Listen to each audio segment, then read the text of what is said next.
103세 대한민국 1세대 철학자 김형석 교수님. 아직도 건강한 모습으로 TV에 출연하시고 강연과 집필 활동을 왕성하게 하고 계십니다. 100세 철학자의 행복론. 100세를 사신 철학자의 행복론이란 무엇일까? 뭔가 인생의 정답을 들을 수 있을 것 같은 호기심에서 책을 읽기 시작했습니다.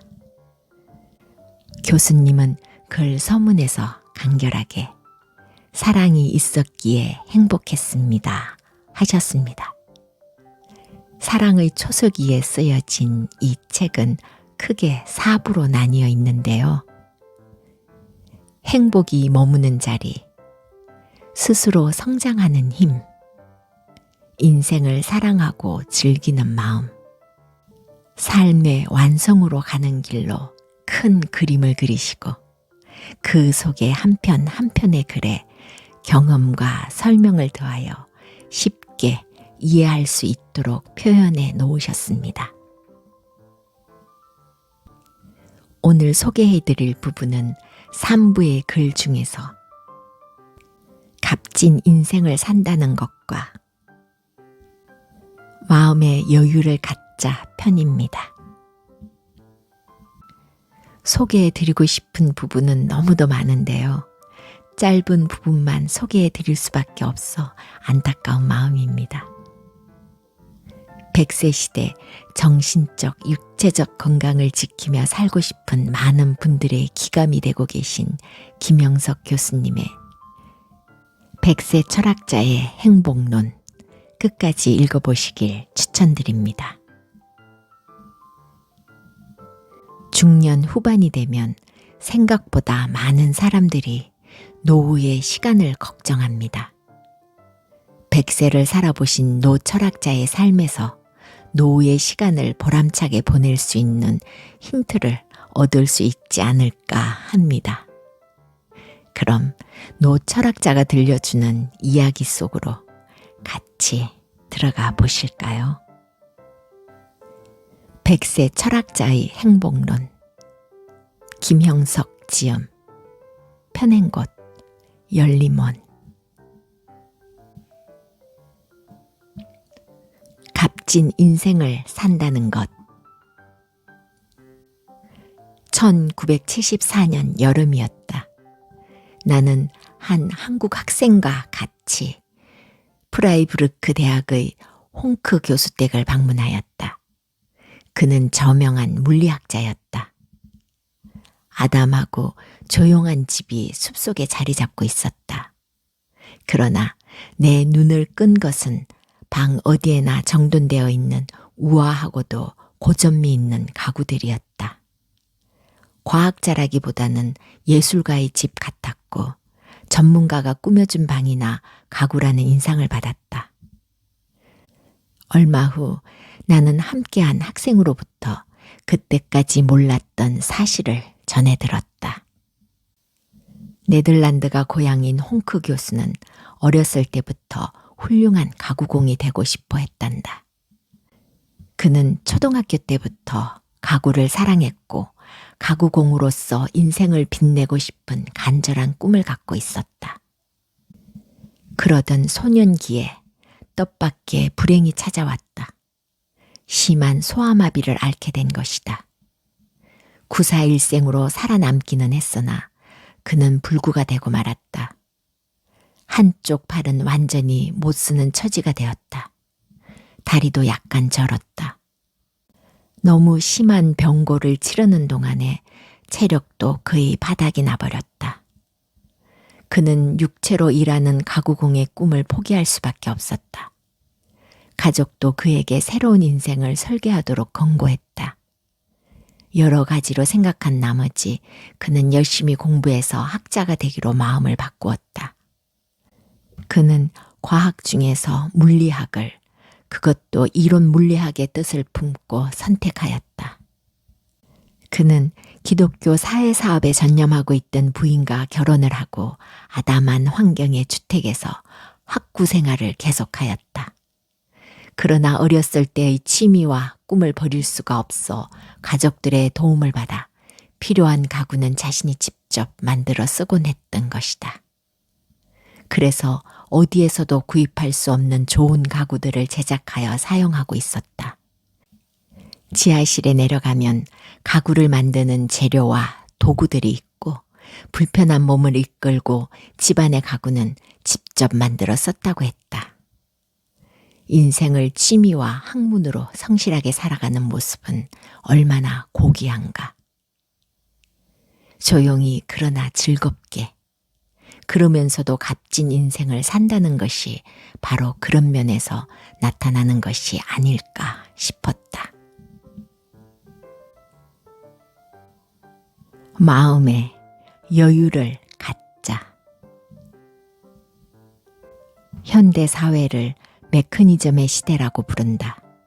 기능주의가 생활의 표준이 되어 있으며 기계 만능 시대를 살고 있기 때문이다.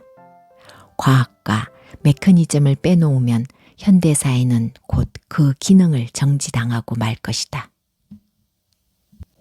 기술과 기계가 모든 것을 지배하는 현상으로 탈바꿈한 것이 오늘의 현실이다.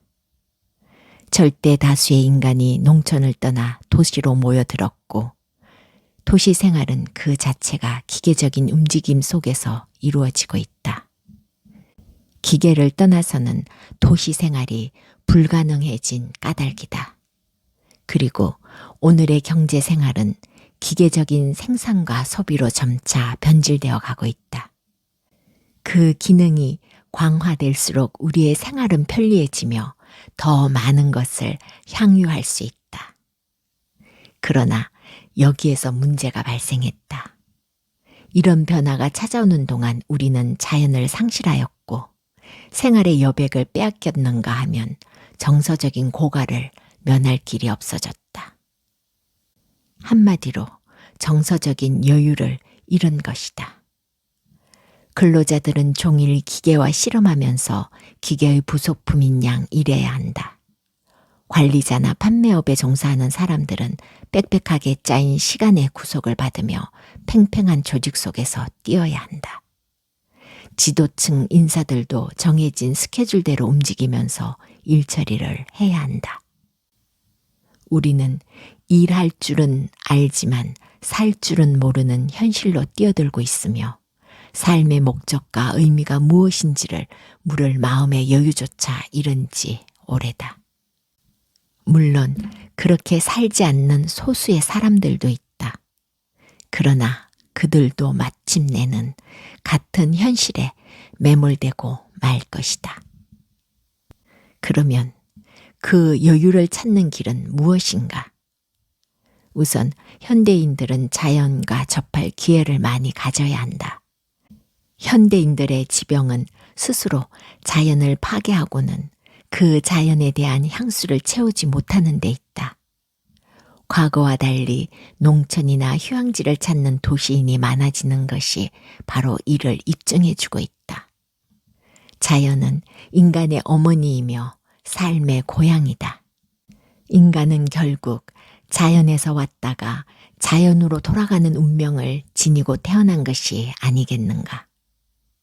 그런 점에서 현대인들은 자연을 사랑하고 위해주며 자연과 공존해야 한다는 하늘의 도리에 어긋나지 않아야 한다. 녹색 지대가 있는 공장, 푸른 숲이 보이는 사무실이 있어야겠다. 인간은 결국 자연과 가까울수록 마음의 여유를 갖기 마련이다. 둘째, 일상생활에서 공사를 구별할 수 있습니다. 아직도 직장에서 사적인 일을 하는 미숙한 직장인이 있고 집에 돌아와서도 공직에 빠져 사는 열성파도 있다. 직장에서 자기 일을 하는 것은 잘못된 자세다. 그렇다고 해서 24시간 전부를 같은 일에 몰두하는 것도 좋은 습관은 아니다. 외국의 교수들은 연구활동은 대학에서 하고 사생활은 집에서 한다는 생각이 뚜렷하다. 아침 일찍 대학에 나가 연구하고 강의에 열중하고 오후 늦게 귀가한다. 나머지 시간은 가족과 함께 즐긴다. 그러니까 일생 동안 연구 활동을 계속해도 물이나 강박관념에 빠지는 일이 없다. 외국 교수들이 집에는 책을 두지 않는 이유가 거기에 있다. 오히려 가정에서는 취미활동 같은 데 시간을 쏟는다. 그들은 더 큰 일을 하려면 마음의 여유가 필요하다고 생각하고 창조적인 노력은 그것을 뒷받침할 정신적 여백이 필수라고 믿고 있다. 그들은 급한 일이 생기면 학교에 가서 일을 하고 다시 돌아오곤 한다. 생활에 공간적 변화가 있다는 것은 여유를 만들어주기 때문이다. 정신적 여유와 생활의 여백을 위해 우리도 생각해 볼 문제라고 하겠다. 셋째, 독서와 예술 등을 통하여 스스로 마음의 여유를 만들어가는 것이다. 현대인은 지성인이어야 하고 또 문화인이어야 한다. 지성인이란 책을 읽고 생각할 수 있는 사람이다. 문화인은 문화적 유산을 즐기며 문화에 참여할 수 있는 생활인이다. 그러나 우리가 말하는 것은 지성인이 되고 문화인이 되는 그 자체가 아니다.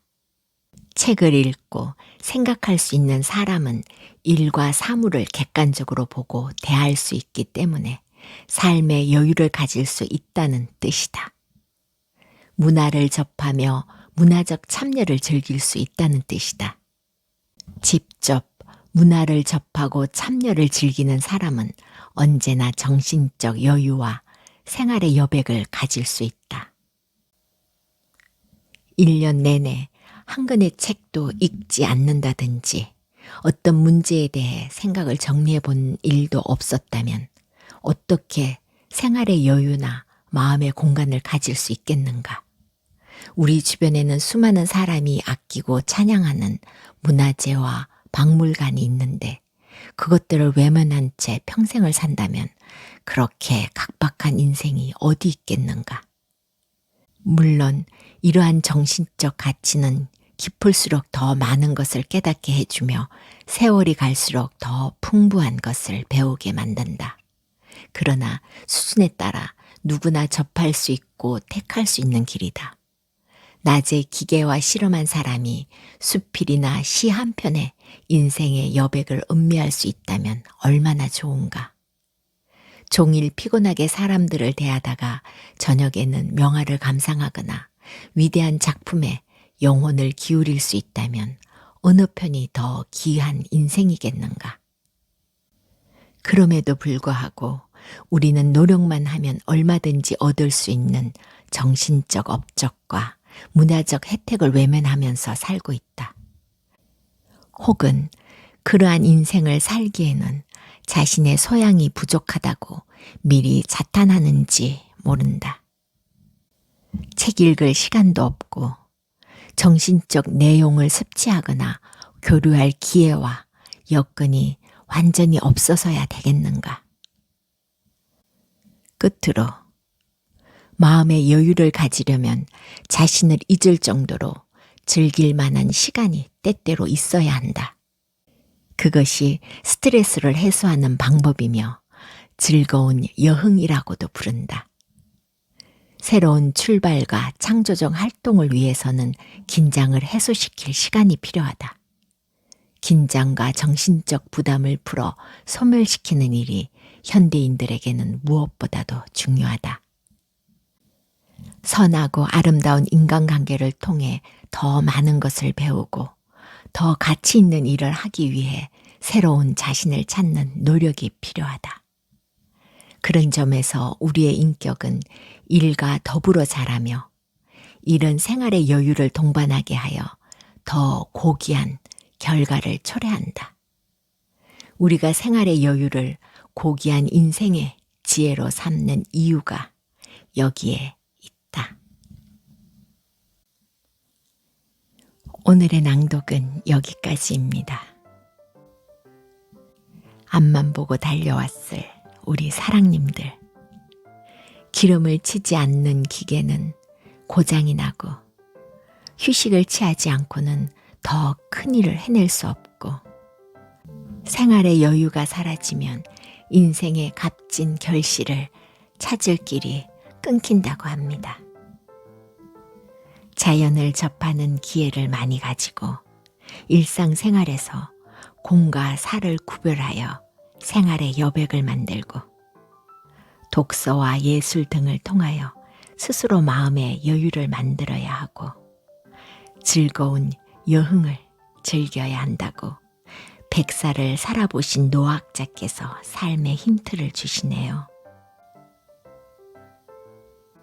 사랑님들, 오늘도 행복 가득한 편안한 하루 되세요.